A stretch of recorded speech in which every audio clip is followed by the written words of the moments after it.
On today's episode, Redefining the Bikini-Bod, LB debunks the internet, and when cancer leads to popsicles. All that and more on today's episode of Bad Advice with Beth Denberg. Help me out, almighty Lori Beth Denberg. Give me the vital information so I get the right thoughts to do, yeah. The church of Lori Beth is in session, and we're reading from the scriptures of vital information. Talking my goddess and my savior, my LBD. Just tell me what's going on with me. Oh, my goddess and my savior, my LBD. Just tell me what's going on with me. Yeah. The Lori Beth Denberg.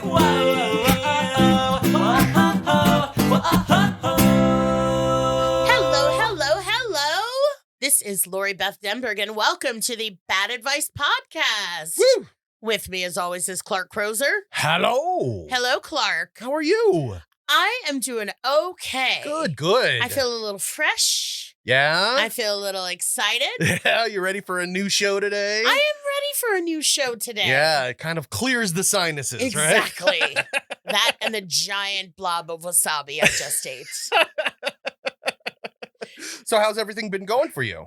Everything's been going pretty well. You were like cracking up about something when I walked in. Oh my God. What? Oh God, what was it? Like Clark, for you guys to know, like Clark was like almost double, like the kind of laughter where you're not making any noise. But he did tell me what it was. Yeah. So you, of course, and the listeners out there all know my wonderful grandmother, Nanny. Nanny. Yes. Joan is her actual name. Well, no, that is one of her actual names. She has a bunch. Goldie, Joan. She has fun. And anyway, Is she running from someone? yeah, I don't know. But she just posted literally like 42 minutes ago on Facebook. Uh-huh. You want to know what she posted? What? She posted this. Nothing. Absolutely nothing. Somehow she figured out a way so that it says Joan Robbins is with my mom and my uncles, and there's zero content underneath. She didn't post a letter, a picture, a word, nothing. How is it just enough to say you're with someone? I guess so, but that's all she put in here. Oh no, maybe it's like a cry for help. Like she was about to post and then she fell down and couldn't. It's like She obviously hit enter because it's posted. maybe she accidentally hit it when she was falling down. And then just so everyone can really fully understand, Yes. this isn't a one-time occurrence. I'm just scrolling down her page. Here's on April 22nd, she posted 2 words. Lionel Barrymore. That's it. That's all she posted. Then, before that, on April 11th, she randomly posted a picture of an Instacart ad. Why? And then she wrote okay on top. Okay. It's Instacart. Nanny. Oh, I love Nanny. How do you post now? How do you try. post nothing? I thought you couldn't do that. I kind of want to try it. No, We can I'm try not it gonna. later. We'll do it later. Yeah. Okay. So that is why I was laughing. That's Because awesome. Nanny is, and she's 90 years old this year, and Okay. she's just hilarious and awesome, and yeah. Oh, Nanny. Nanny's important thought for the day. That's fairly awesome. Yeah. Okay, I get like my stomach's hurting from laughing right now. Thank too. you. Thank you. So I want to say though, Yeah. this is one of the last times we'll get to see each other in person Yes. for a while. Yeah, that's right. Because I can't say too much about it, but I'm Mm. going to New York for a while to do a job that I can't really talk about right now. Secret job. It's a super secret. It's never going to be as exciting as that, but I just can't talk about it due to the nature of the project. I mean, I think it's a pretty interesting reveal here. Yes. This isn't going to be a lame-o reveal that you're No, doing well, like. Clark knows. Yeah. You're sworn to I'm secrecy. sorry. Yeah, exactly. I But signed your see- NLBDA. Yeah. So, but this means that Clark and I are going to be recording the podcast separately. Yes. Like, I mean, still at the same time. Yeah, you guys will not hear a difference because we'll both still be using professional mics. It's just we're going to be from a couple of thousand miles apart. It just occurred to me that you can't see us when you'll be like, but you're not at the desk. And I'm like, you don't know that in the first place. Exactly. I can't get my head around that. They'll never know. So hopefully, we'll be able to, we will find time. Yeah. Oh, yeah. To do this because you guys keep sending in the best questions. But so it's different though. Like, I love going to New York. Yeah. I don't go very often anymore, but, I talked a while ago about, like, what do I do when I go to Vegas? Yeah. I have my very set thing. So I go to New York, I eat at an awesome deli. Mm-hmm. I usually go to TKTS, which is this, like, discount theater ticket deal. That's right. In Times Square. That's right. And you wait in line. Right in the middle. Right in the middle. And you Smack see dab. what they've got on offer today. Yeah. And I go to a show. Nice. And on Wednesday, I'll go there in the morning and I'll get one for the matinee. And then I'll go back and get one for the, thing. But Nice. with COVID, right. I'm not going to be doing any of that. Right. Do you have to be sequestered? Yeah. I'm not sure to what extent, but they're definitely, COVID guidelines for the show, which I'm going to respect. Of course. More than necessary, I'm more sure. More than everyone else. But yeah. So yeah, it's going to be a very different experience. Huh. Interesting. And it's kind of nice though to think about because I'll just get to go to my hotel room and do nothing. Yeah. You know that feeling of like you go on vacation and you have to you're like, I have to do something. So I'm not that I'm going on vacation, but I love, I love what I do. Right. So it's going to be fun to go and do, work on this project, but there's kind of this relief, like I'm off the hook for, having to say to anybody, they'll be like, what did you do in New York? And I'm like, nothing on purpose.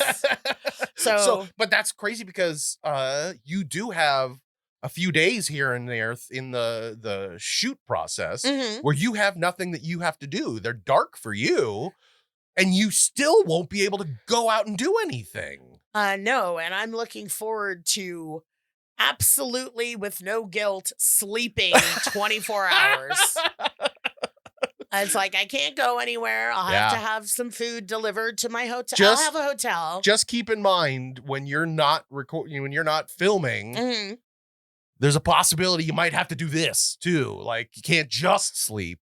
It has to be 23 hours of sleep and then maybe about 2 hours to do this. Yes. Well, that makes the day 25 hours. Are you on Mars? Oh, no. You must do the podcast. Yes. So that'll be good though for us to like do our thing. Yeah. But also for rest. So, but yeah, I'm going. So this is a good time to talk about. Yeah. Hashtag 1 million hugs. All right. I know I've mentioned it. I'm mentioning it again. Yes. If you don't like it, fast forward or listen to a different podcast. But don't, because we've actually got really, really great questions. Yeah. Oh, yeah. This is crazy. This good week, show. really amazing. So hashtag 1 million hugs is my initiative. Yep. For people to go get vaccinated if you've gotten, I'm talking about the COVID vaccine. Right. Not polio, who cares about that? Polio's good. No, or your rabies vaccine. You're good. Take your dog to get that. But, get your COVID vaccine. Yeah.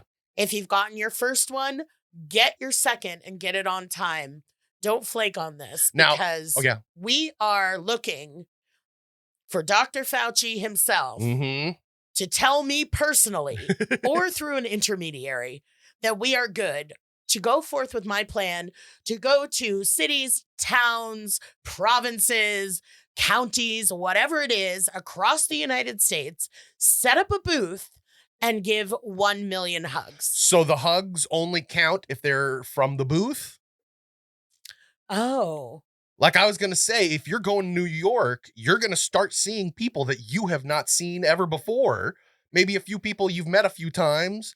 Maybe you'll see an old friend or two. Yes. You might give them hugs. Does that start the initiative or is it just when you're in the booth? It is in the booth that 1 million hugs will start. Okay. Not that you can stop me from hugging people in the interim. Right. Yeah, exactly. But the 1 million hugs is the initiative that will be in the booth. This is an official 1 million. This isn't like wishy-washy. Oh, I'm hugging a few here and hugging a few there. I'm deadly fucking serious. Yeah. I just want to make sure that everyone knows how serious you are. Because I see how serious you are. This isn't like the Million Mom March where there was like 17 Karens.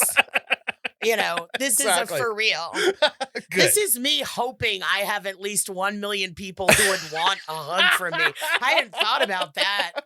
Well, here's the thing. Even if somebody doesn't know you, if you put up a booth at like City Walk at Universal, you would just be giving hugs all day long. That is good. That is true. If you found a public place, I'm sure you could get a solid 10,000 hugs in a day. I'm laughing because I have hugged many a stranger. It's true. And not even people, because what's really sweet is like a lot of, a year and a half ago, people that would come up and recognize me, be like, oh my God, you were part of my childhood. And then they'd be like sheepishly like, can I have a hug? And I'm like, of course you can. So I remember once I asked this lady, we just talked about the tram at Disneyland. Oh, no. And I went up to ask her something and she answered me and I just gave her a hug. And I was with my friend who was just laughing and I'm like, what? And he's like, you just gave that lady a hug. And I was like, oh yeah, I guess I did. She liked it though, or it was assault. I don't know, but I meant it. I meant well. Good.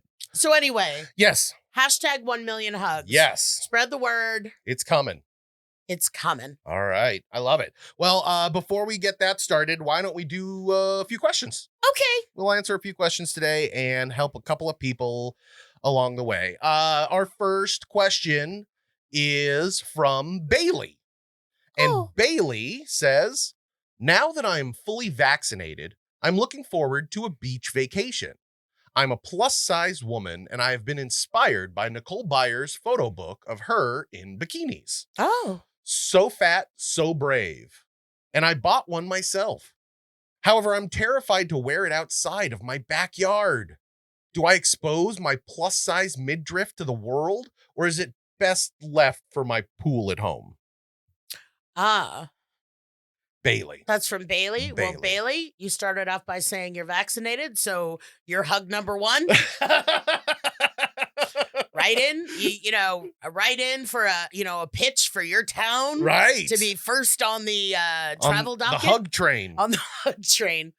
You were inspired. By Nicole Byer. Yeah. You bought the bikini. Yeah. Does she call it a fat bikini? No, she just says it's she bought a bikini. Yeah, we among a group of friends, we call it the fat bikini. And my friend has one, and she's my friend that had breast cancer. Oh yeah. So she's good now. I mean, you still need to check and things can come back and all that kind of stuff. It's always scary with breast cancer. So, but she had a double mastectomy and she had, new boobs, reconstruction. Right. So now her hot tits look so good in her fat bikini. Because she's totally plus size. I'm not going to be friends with a skinny bitch. I don't feel bad about myself enough as it is. No. But yeah, she was just on vacation and sending us pictures and it was like, damn girl, I love your hot titties. But the point is, you were inspired. Yes. Bailey. Yes. You bought a bikini. That's right. I don't think you bought it with the intention of not wearing it. That's right. And yeah, wearing it at your pool and getting comfortable with it is great, but put it out there. Yeah. Put it out there. It's hard for me, and I don't know if it's for you. And we've talked about this before on the body image weight episode. Yeah. Yeah. Which is a really good one. If you haven't heard it, go back. Oh, yeah. You get to learn a lot about me. But I grew up, being fat and getting made fun of and all that kind of stuff that I go through, we go through in school and, all that kind of stuff with kids who are kids, but that doesn't excuse it. But that's not really the vibe with adults. Yeah, it's true. Really not. It's true. Especially in this, the climate of, positivity, this and that, bullying being a real ka-chonk. Yeah. I say you wear it. I say you wear it. I say you go out, you go to the beach, you wear something over it. Yeah. Like, which you should anyway, so that you don't get like super sun. Like Sunburned. most people wear like a muumuu or a Sarong. yeah, exactly, whatever. So do that anyway, and then look around and really think about, what am I afraid of? Yeah. What am I afraid of? Because you were inspired by seeing Nicole Byer do it, That's right. you know, That's right. and you can do it too. Absolutely. And that's my main question, what I just stated. What are you afraid of? And is that fear based on the past? Mhm. Is that fear based on comments you've gotten previously or how you felt previously, especially as like, a kid, a teenager, all that kind Right. of stuff? Go and do it. Right. You can put your, cover up on again. You can do what you do and what you're comfortable with. But you were inspired. So go do it, and you'll probably inspire someone else. That's absolutely right. For really real. Absolutely right. And the thing is, I'm sure anyone who's big, especially if you've been big for a long time, yeah, you heard those voices when you were a kid and it was the other kids. But I remember a few episodes ago, we had a person that was talking about the inner voice, the voice inside your head. Yeah, I was just thinking about that. That's the only voice that is going to be screaming at you. Yep. If you go out wearing a bikini. Yep. Nobody else is going to say anything. I mean, there's a possibility some asshole or fucknut is going to say something, but fuck them. You don't care about them because they're assholes. Yeah. The only voice that you're going to care about is the voice in your head. And let me prep you right now. Tell it to shut the fuck up. Yeah. It can go suck a dick. Yeah. Right? It can go suck a fat dick. Because it's just your own insecurities yelling at you, and your insecurities are always wrong. Yes. Right? Well, there was that time I said, can I ride a unicycle across a tightrope on the Grand Canyon? And let me tell you something. If you practice more, you would have made it. I know. The original Lori Beth is dead. I was uncryogenically unfrozen. You're actually LB4, right? LB4, LBD2. Yes. Bailey, do it. Yeah. Do it for yourself. Yeah. Do it to shut up that little voice. Yeah, do it at the beach. If Yeah. I saw you at the grocery store in just a bikini, Yeah, I might. that's a I little mean, I different. don't think I wouldn't. Obviously, I wouldn't say anything like mean. Yeah. But I'd be like, "Are you okay? Are you all right, ma'am?" Well, hopefully. Do it, and you that know helps. what? Send me a picture. Yeah.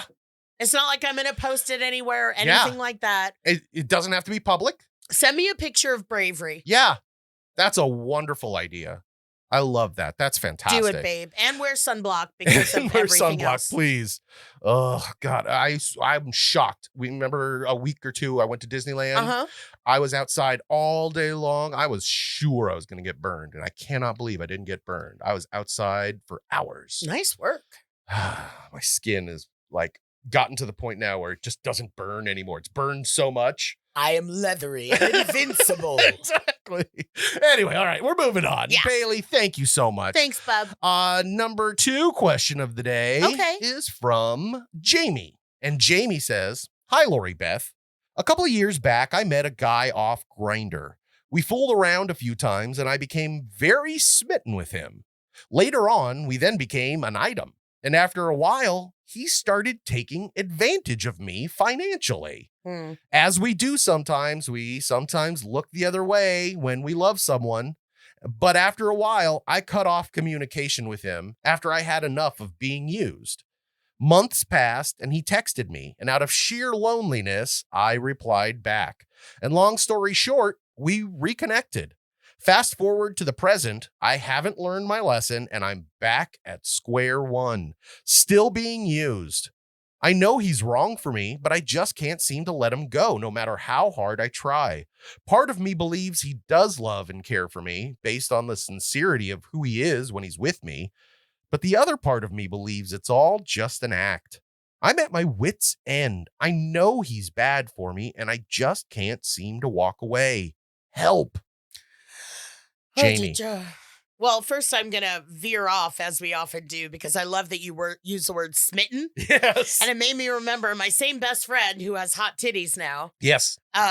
Silver lining of breast cancer. Right. I say. Right. When she got married, the party favors for all the guests were these really cool, delicious caramel apples. Oh. And so I was helping her with invitations and stuff, and she wanted little tags on them that said, "Happily ever after," which I vetoed immediately. And she's like, "What do you have then?" So I came up with smitten to the core. Oh, which is just a little dirty. Nice. So I do love the word smitten. Yeah. You're smitten with the word smitten. I am. It is. It's like a mirror looking into a mirror. Jamie, this is? Jamie. Your gut is right. Yeah. You're feeling used. Yeah. You're feeling used. You're saying, this is what we do for people we love. Right. Maybe you want someone to love. I don't know that you're getting the love back. Yeah. Someone that loves you isn't going to use you. That's right. Someone that loves you isn't going to make you uncomfortable. That's right. I'm wondering / hoping that you've brought this up to this guy quite explicitly. Yeah. But I know what it's like, man. I know what it's like to just give and give and give and hope like, well, this is going to turn into exactly what I want. Right. And it doesn't. And the fact that I'm having to give so much and the fact that I'm having to overlook so much and make excuses for, well, he really does seem to like me. And, he's sweet to me when we're together. It's like, of course he is. Because then he's going to ask for money. Yeah, exactly. It's hard, like you said, like due to sheer loneliness, we hooked up again. Mm-hmm. And that's hard. And not everybody can just bang without, any emotional whatever, especially if you spend a lot of time with this guy. But this guy is using you. And the reason I know that is because you literally feel used. Yeah.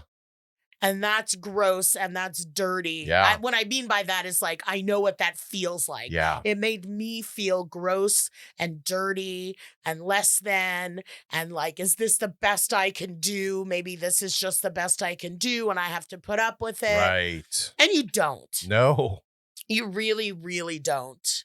And, a good test would be to see if you say, no, I'm not giving you any money, if he sticks around. Yeah.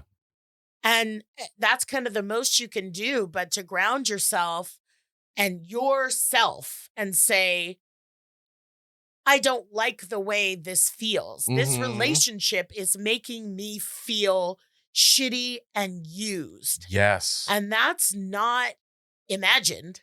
Right. And that doesn't,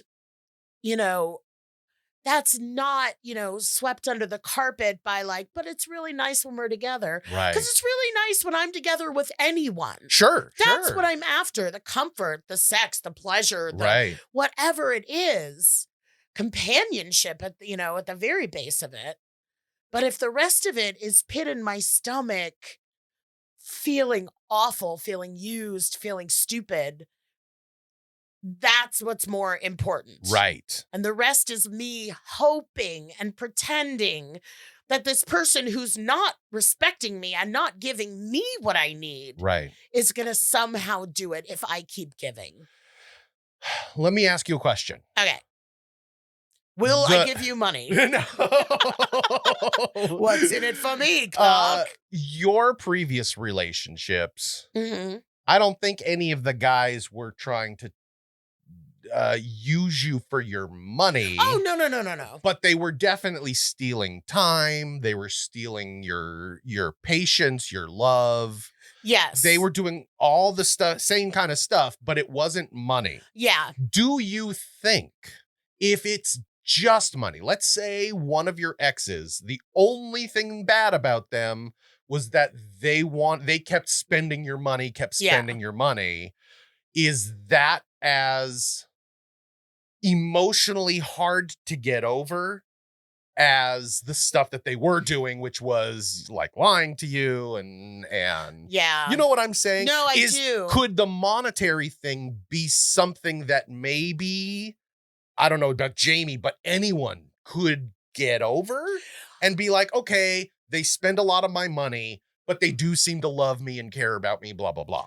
Yeah, I understand what you're saying. You know, yeah. But at the base of it, because, yeah, nobody's after my, if they were after my money, they picked the wrong bitch to fuck over.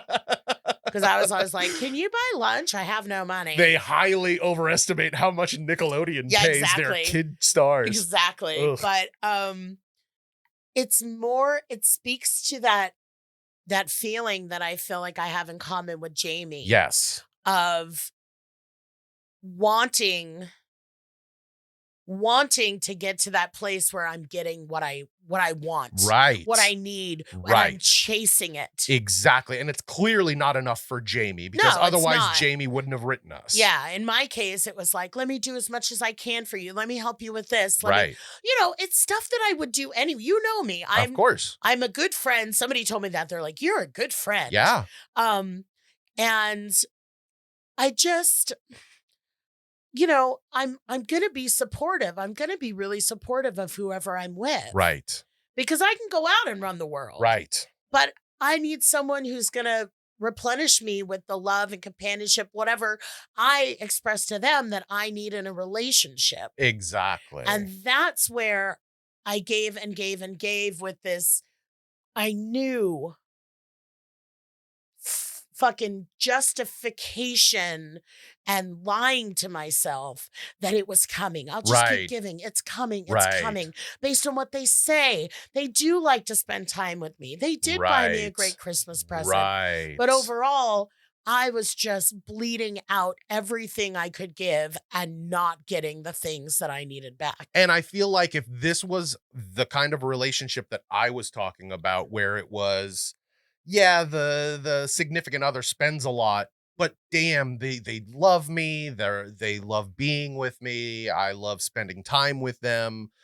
You would never have the feeling that Jamie has right now. You would never have that feeling. Exactly. So the fact that he has that feeling means that not only is he being taken advantage of, but he's not being recompensated. I don't know what word I'm trying to say, but he hasn't gotten that love back. He's not getting that back. Yeah. Because this other guy knows that it's a problem. They broke up over it. Yeah. And he's continuing to take advantage. Exactly. And you treat people how to test you. You teach people how to treat you. Yes. I teach people how to treat me. Yes, you do. And the more I reinforce, that this bad behavior is okay. It's okay to hurt me. It's okay to make me feel uncomfortable. It's okay to make me feel used. You're getting away with it. They're getting away with it. Yes. And it's because I'm scared and I doubt myself. Like I said before, maybe this is the best I can do. Maybe, and a lot of it is like, well, I'm really fat. Maybe this is the best thing I can do. Right. Maybe he loves me, likes me, cares about me as much as anyone's going to. Right. And in the end, I get to the end of something like that, finally get out of it and just feel humiliated and so regretful. And it's a perfect opportunity for me to pour every single detail, every single time over in my head over and over and then live through it again afterwards. For months. For a month. Years. Yeah, it was a good year. It was a little more than a year this last time. Yeah. So, Jamie, your significant other shouldn't make you feel continually yucky. Absolutely. It's yucky. If we can go back to the schoolyard with it and, get out. Or if you want that, you could just get out. Yeah. But, and this is something I would do just because I love to torture myself. So I'm not suggesting it, but there is that, the thing, if you just really want it answered, to say, I'm not going to give you any more money. Or Right. just not to set it down like that, but when he asks, just say, I really can't. Right. I can't. I love spending time with you. Yeah. If you want to spend time with me, I would love it, but I can't Yeah. keep doing this. Well, just say no, I can't. For this reason, I can't. And Yep. if this guy sticks around, then that means something. Yep. And if this guy takes off, That certainly means something it too. means something too, and you'll have an answer. Absolutely. So good luck. Good I hope luck. that you don't feel yucky for that much longer. Yeah, seriously. Feel good. You should feel good. The fact that you called or you wrote and asked the question means that you're really putting an effort out there to better yourself. And that's But great. also, Jamie, can I borrow $40? Okay. Before we ask for any more money, let's move on to our next question. And this is from Lauren. Okay. Yeah, well, Lauren. I approve. Okay. You asked me that like, I know. is it okay? I looked at you like, all right. So Lauren says, hello, Lori, Beth, and Clark. I've been at the same job for about 10 years. I like it well enough, and it pays pretty decently. But I know it's not something I want to do much longer. The problem is I don't have much of a clue of where I want to go from here. I look around every so often to find a new job, but nothing I'm qualified for pays as much as I'm getting right now. Plus, there's the fact that I don't want to just take another job. I'm hoping to move into a career. I graduated high school, but wasn't lucky enough to get any higher education. I've thought about going back to school, but I have no clue what to go for. I'm almost 35, and I'm afraid that if I don't make a move soon, I'll be stuck. Thanks in advance for any advice. Peace and love to you both. And then there's a PS. Okay. PS. Completely unrelated, but I have to share something funny. I know Clark's name is Clark Crozer, but for some reason in my head, I keep accidentally calling him Chad Kroger, the singer from Nickelback. Regardless, thank you for not being Chad Kroger. And that's Lauren. That is so awesomely, randomly awesome. I know. I love that, just the coincidence of it, and then her little stab of hate at Nickelback. Nickelback. Thank Chad you for Kroger. not being Chad Kroger. I read this question to my wife just because I thought it was funny, and she goes, if your name was Chad, I would never have married you. Yeah, if you're a Chad out there and you want to dispute that, write in. Okay, so what's her name, Bubba? This is Lauren. Lauren, thank you very much for your question. You graduated high school, so you got one up on me. Here's what I'm going to suggest. You don't have to know what you want to do. Yeah. You have a job that pays well. You don't say that you hate your job or anything, does she? She says she knows it's something she doesn't want to do too much longer. Okay. But you didn't say, it drives me crazy. It rips Right. my heart out. I feel sick every day. Right. You also say that you want to go back to school, but you don't know what for. Right. You don't have to know what for. Yeah, that's the best part of college. That's the best part of it, is like, take a course in anthropology. Yeah. Take a course in women's studies. Yeah. Take a course in mechanics. Yeah. If you've got the time to do that, and I'm not saying take them all at once. Right. I'm saying in conjunction with working. Right. You know, find a school where you can do that. Right. Find out what you like. Yeah. Find out. You know, I don't know if you said you want to quit careers, switch careers, but you don't know to what. The sky's the limit as far as what you can learn. Yeah. And honestly, it really is. It's one of the best parts about college, at least when I went, was walking into it thinking, oh, I'm going to be a math major.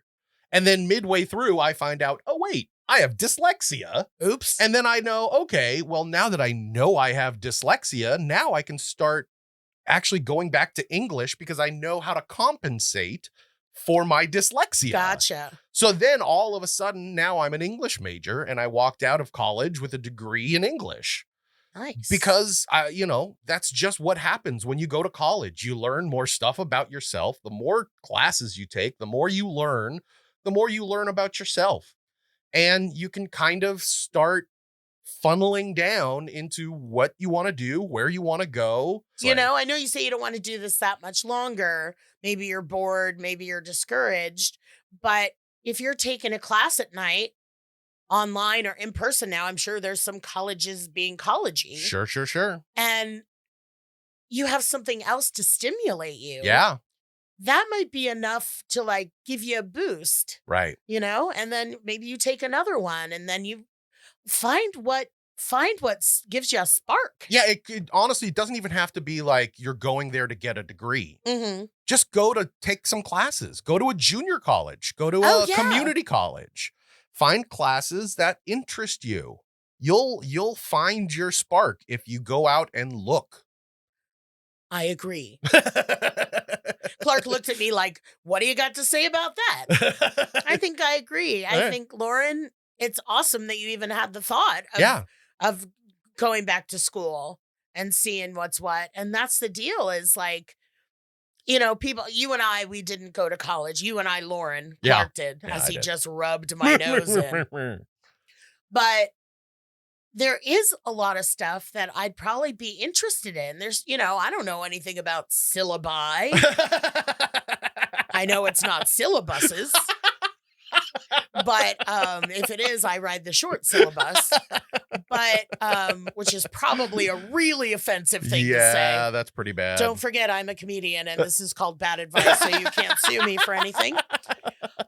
But there's got to be a whole, you know, usually a whole big pamphlet-y book. Yeah. About what everything, you know, even if it's not college or junior college, maybe it's the learning annex. Yeah. Like maybe it's whatever. Exactly. Do you like computers? Go just take a class to code. Yeah. Take a coding class. And you'll get to find out. Here's the worst thing that's going to happen. You're going to be around people that have similar interests to you, and you'll find a couple of new friends. Right? Like, come on. What's the worst that could happen? A sexy professor. Hey. And everyone will go, did she earn that A? And either way, it'll be like, fuck yeah, I did. All right. Well, Lauren, I hope that helps. Please call us back or write us back and let us know how's it going. And if you do choose a new career, let us know what it is. But now let's move on to, I don't know about LB, but certainly my favorite part of every show, which is the rotating segment of the week. And this is a new one called LB Clears the Air. And now it's time for another segment of LB Clears the Air. Okay, so LB Clears the Air is a brand new segment that we've never done before because we got actually a really good phone call. Ooh, yeah. And I thought I would start out the segment by playing the phone call. Are you ready? I am ready. All right. Let's hear it. Lori Beth Denberg. I have a very controversial question for you.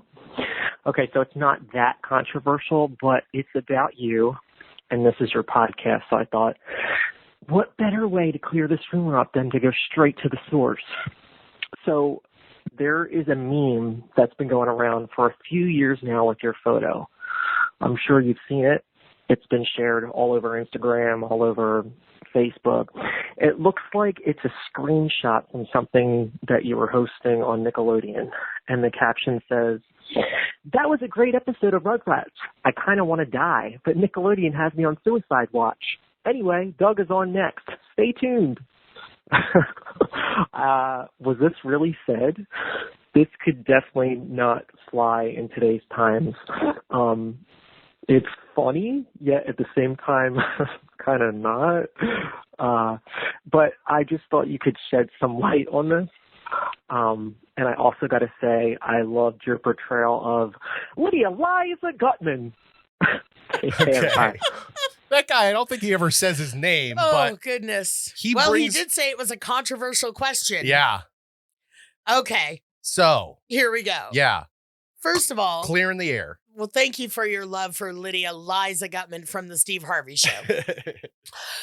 I've spoken and written about this meme. When I say written, responded to you know, Twitters or whatever's. Right.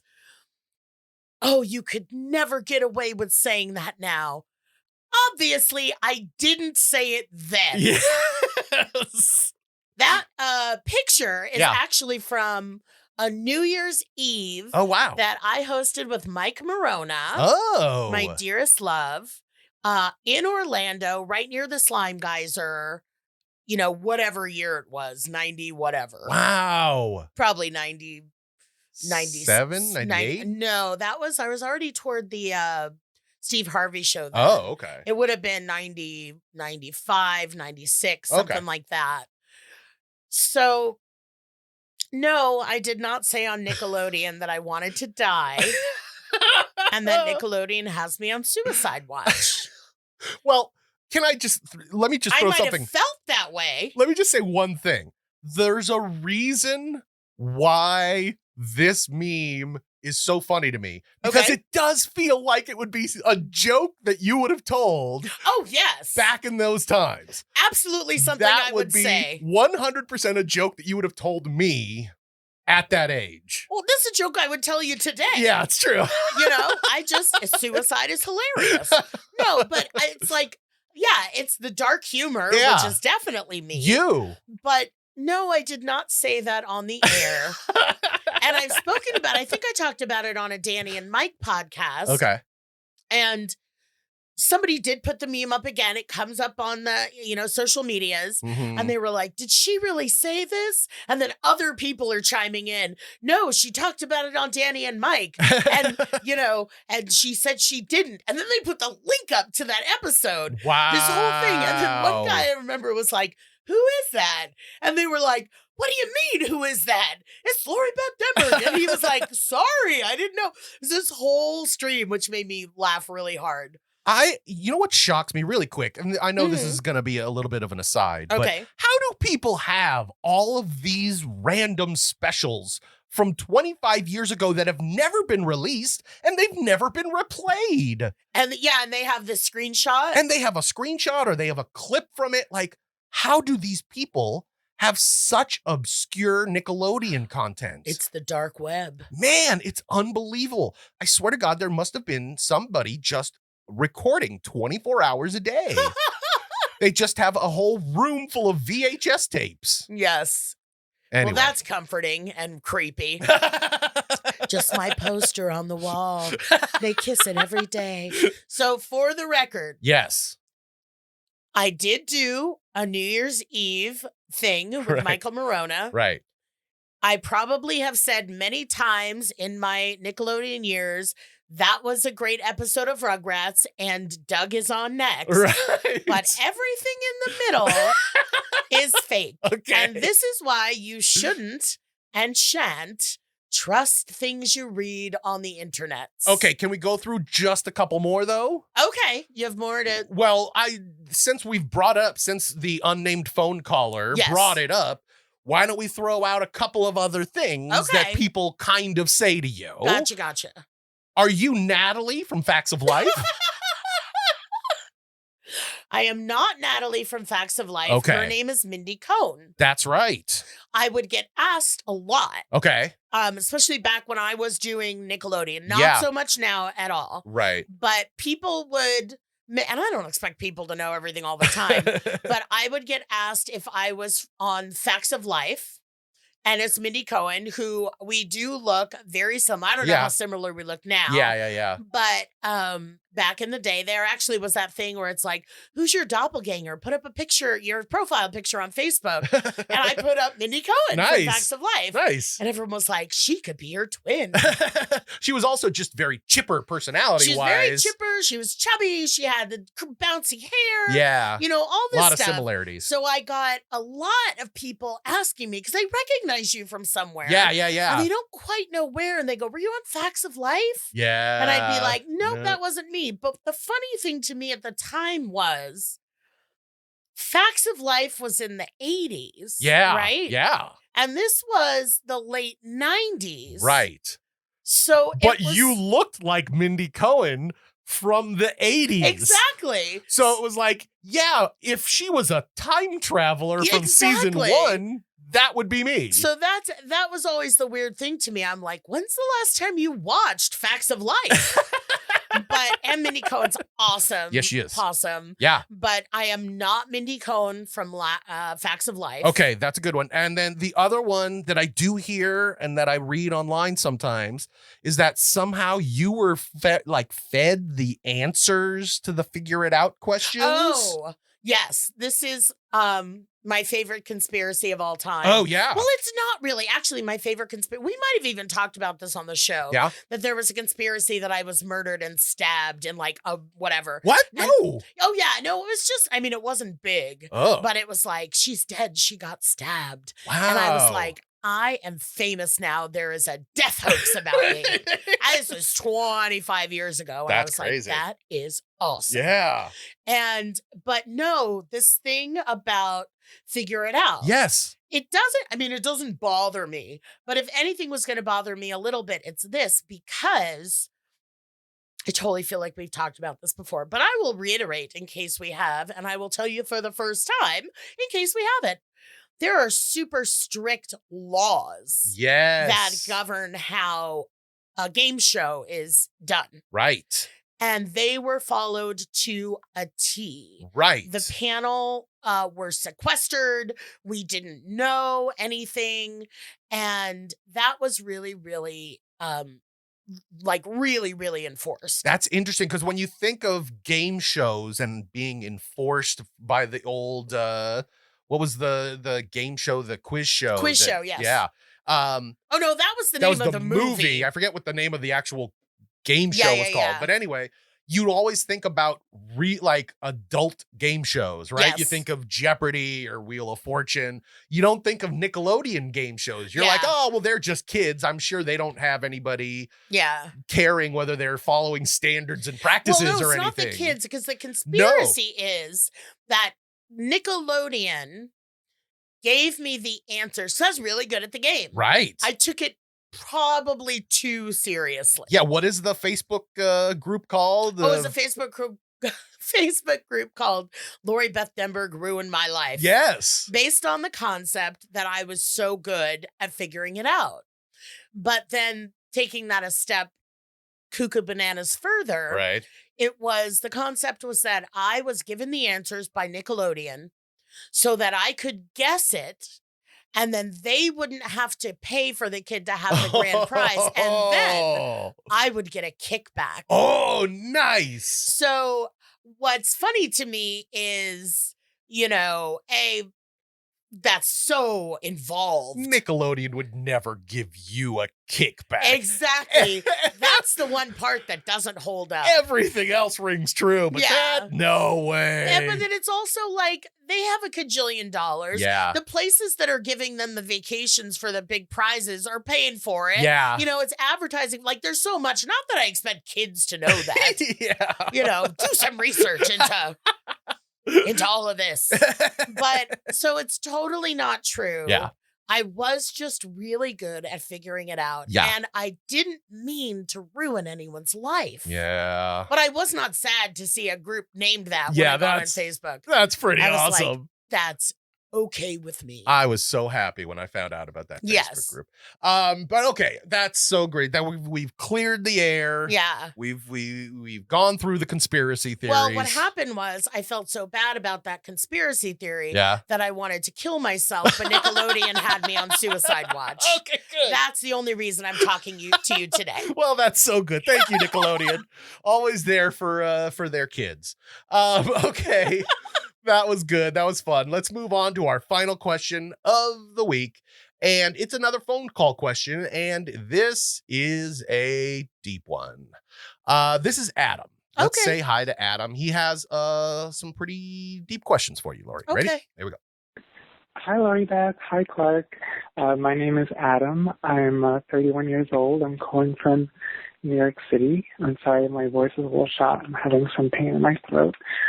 I've been listening to your show every Wednesday. It's gotten me through some really tough days so far this year. And I have a kind of a serious question. I'm sorry. So I recently met with a thoracic surgeon because I was having some chest pain and well, I don't really know how else to say this, but I'm having my thymus gland removed from my chest on Wednesday, and it's because there's a tumor on my thymus. So he said, you might have lymphoma. There's really no other way to say that, to be honest with you. I have a lot of pain in my throat and in my lymph nodes and my groin. It's hard to breathe sometimes for the past few weeks and months. So yeah, I'm scared. I'm a little nervous, and I'm trying to be strong. I'm actually kind of nervous just making this call. I haven't really spoken to many people about what's been going on right now because, yeah, I told my dad, and he cried. And that was really hard to hear him cry like that. I haven't really heard my father cry much in my life, and we're very close. Anyway, my question is, how do I deal with this uncertainty? I've got to wait till the surgery, which is June 2nd, and then theoretically 5 days later, I'll know the results of the study, and I don't really know how to feel about it. I'm pretty nervous. I had a benign tumor removed from my stomach 4 years ago, and it was like a rare, really weird rare tumor too. Anyway, so yeah, I'm just a little scared, and I don't know how to handle the uncertain fear. So if this makes the show, I'll be listening. All right, thanks. Love you guys. Bye. Well, the first thing I'm going to say is that I'm impressed with your courage. Yeah.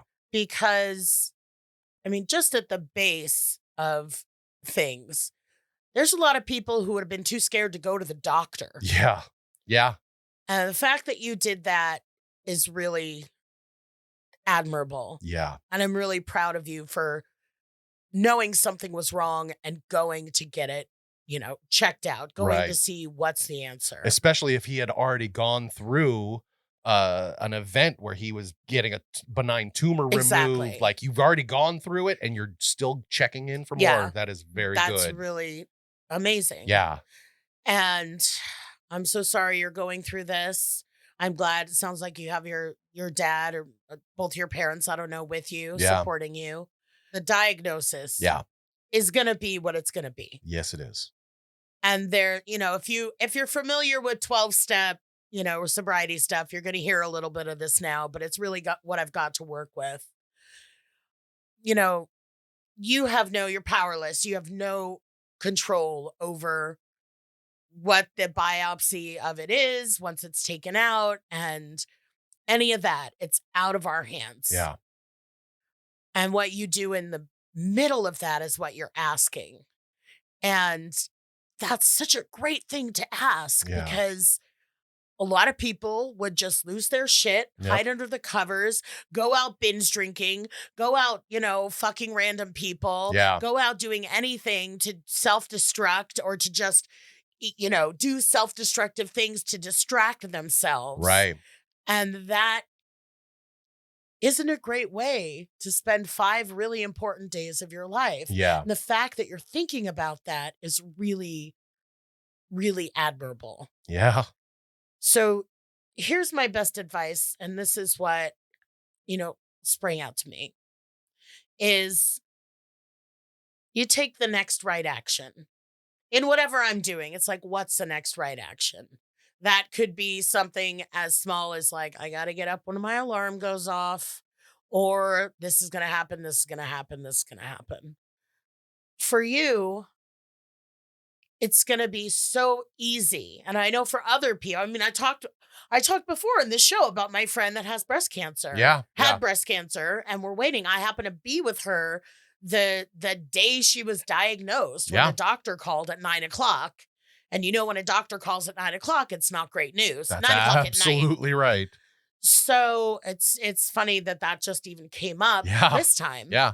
So it would be really easy to just constantly torture yourself for these 5 days about worst case scenario. I'm going to die. I'm not going to live to see this. I'm not going to, my parents are going to be ruined because I'm going to die. It's like, A, we don't know the answer. Right. We don't know the answer. Right. And B, if it's going to be lymphoma, it's going to be lymphoma. Right. And then we deal with that. Right. We deal with that. That's why I'm a good medical advocate. Yeah. Because I deal with what is. I make people laugh. Yeah. You know, with my friend, she was diagnosed with breast cancer. You know, immediately it was, okay, here are our options. Here's what we're going to do. Mm-hmm. But it was also making jokes. It was also immediately like, oh, now we can play the cancer card to get a good table at a restaurant. Right. You know, shit we're never going to do. Right. But just to not drown in that complete fear, anxiety. Yeah. Because that's easy to do. it's very easy to do. And these are still 5 days of your life. Yeah. You're worried about, you know, am I going to die? I'm Right. going to find out if I'm going to die. Right. Which we don't even know. Right. Based on their treatments, based on if Right. there are stages of lymphoma. I don't know. Exactly. That's absolutely right. That's So absolutely you right. have these 5 days of your life. Yeah. So live them. Yes. And what by that I mean, when I said, what's the next right action? You know, I'm not telling you, this isn't a live every day of your life as if it's your last. Right. Go bungee jumping. What's your bucket list? Right. It's just a matter of saying, I don't have to think about the next 5 days in totality. I don't have to think about the rest of my life Mm-hmm. in totality. Right. What am I doing right now? Right. And if that is, I'm falling into disrepair, I am sinking down into this pit of my stomach, fear, Mm-hmm. and driving myself crazy. What are things you want to do? Yeah. It sounds so stupid, so trite. Take a walk. Yeah. Put on your, you know, the stupidest movie you can think of. Yeah. Call a Go- friend. Call a friend. Go fucking scream into your pillow. Go cry. Yeah. You don't have to keep you know, fucking stiff upper lip and Yeah. I'm gonna be strong in this. Fuck no. Yeah. If you want to cry, if you want to punch a hole in the wall, Yeah. then that's what you're doing. Yeah. But it's, don't torture yourself. And I know that's much easier said than done. Right. Don't torture yourself because you're scared you're not going to have many days left. And then you spend these 5 days only thinking about that. You know, like I said, it's all easier said than done. Of course. But if you can really look at what's in front of you Yeah. and literally what's in front of you Yeah. in your room where you are. Right. Not what's in front of you potentially for the next whatever. Right. Or you could say, oh, maybe I'll have chemo. I wonder what I would look like bald. Shave your head. You know, have a laugh with it. Yeah. Because we don't know what news you're going to get Right. after these 5 days. Right. You know, make sure you have everything you need. You know, your job now is to get ready for the surgery. Right. What do you need to do? Right. You know, they give, I mean, I just took my dad through surgery. They always give you this like special soap, like Right. it's not even like soap. It's like this cleanser, you know, disinfectant-y stuff like that you cover your whole body with. And you especially watch my friend, this is a big, my best friend show. Oh, yeah. She, you know, years ago just shattered her leg. Oh, no. It was bad. And I Oof. went to go take care of her. I took her through 2 surgeries. Okay. So the first one, it was this kind of like almost iodine-y, you know, stuff. And she was out of it. I mean, she was drugged up on pain meds. She was fucked up. And her leg had all these like sticks, not sticks, but like something yeah. like to hold it in place, like sticking out. Yeah. It was pretty gnarly. I have a Ugh. cool picture of it somewhere. Whew. But so then when we were getting ready the night before surgery, I was washing her, you know, like doing this cleanser all over her. And then when I got to Vagina Town, as out of it as she was like, I got this. And I was like, okay, man. I thought I was gonna get the payoff here, but go to town. And always because she was like, I can't. I got this. I got the vagine. Instantly sobered up. Exactly. Get yourself ready for the surgery. Get everything you need for after the surgery. Yeah. Get your favorite popsicles. I don't know why I always picture people eating popsicles after surgery. My dad didn't. Yes, it's true. But that's what you got to do. That's what I want you to be able to do. That's what I would hope I'd be able to do. Yeah. Is look at what's in front of me and not spin off into everything that could be awful, hurtful, sad, painful, whatever it is. And without that going on to the most, to the best of your ability, that doesn't change how you feel. If you're sad, angry, scared, just whatever it is, then be that in the moment. But don't spend 5 days of your life being afraid of your life. Yes. So yes. Please, if you want to, call us back and let us know how things went. Let us know how you are. And if you happen to, and I know I'm very lucky in this situation, but if you happen to have a Lori Beth in your life that has like kind of a dark sense of humor, but is a real good friend, give them a call. You need to talk to somebody. If your dad's too sad and he keeps crying every time you bring it up, you need to be able to talk to somebody about your fears, your concerns, everything. Try and find somebody that will be there for you and can, chit chat and talk about it, but isn't going to instantly start crying or think you're going to die. Because then you have to take care of someone else. Exactly. And you're like, can you take care of me? I'm sad. Exactly. Get me some goddamn popsicles. Well, I hope that helps, Adam. I really do. I would really love to hear back from you. Please give us a call back. That's a great idea. But that's about it for today. That wraps up all of our questions. So thanks everybody for your questions. Yeah, this is amazing. I can't believe how personal we get with some of our callers. It's just fantastic.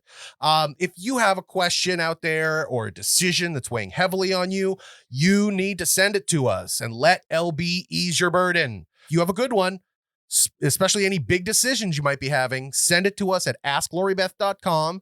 Go follow us on all the socials at AskLoriBeth, or just leave us a message with your name and where you're from at 1-855-336-2374. That's 1-855-DENBERG or 1-855-Denberg. And you can find me at LB Denberg on Instagram.com, at Lori Beth Denberg on Twitter. There's the Lori Beth Denberg fan page on Facebook, which is different from the Lori Beth Denberg Ruined My Life page, which I don't think exists anymore. Join both. Oh, it doesn't exist? I don't think it does. I wish it did. Damn. Somebody start a new one. Yeah, seriously. And hashtag 1 million hugs. Yep. Let's inundate that, make that trend, as the kids say. And, encourage your town to write a letter to me and say, here's where we want you to set up shop to give hugs. Absolutely. And Father's Day is coming up. You can book me to send a personalized video to your father who might have loved all that, or who might have been just burdened by having to watch it with his shitty kids. And if he really had to suffer for the show, I think it'd be really funny to send him me. How as hilarious is that? Yeah, seriously. So, you can book me for that at cameo.com/LoriBeth. And I really, really want to say that I appreciate anyone that writes in. I appreciate a goofy question. Angry, whatever it is. But I'm really, really moved by people like Adam and people who've written in before that really, really share themselves. And I know that question, Adam, that you sent to us is going to help someone else. Yeah. Even if it's not something like, I have cancer, whatever it is. Right. that's going to help someone else. And that's part of the reason I'm so grateful for your questions. And I guess that was pretty deep to get after I, threw out my Instagram name. But, it's important to say thank you so much, kitty cats. Yeah, thank you so much. We really appreciate it. Thank you for listening, and we'll talk to you next week. Bye-bye, little babies.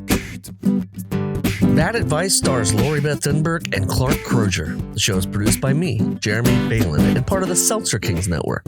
Our theme song is written and performed by Natty Ward. If you or someone you love is in need of some bad advice, you can submit your own question on our socials, all of which are Ask Lori Beth, or on our website at askloribeth.com, or for a nostalgic twist, you can call 1-855-DENBERG. That's right, 1-855-336-2374, and leave your question there. Thanks for listening.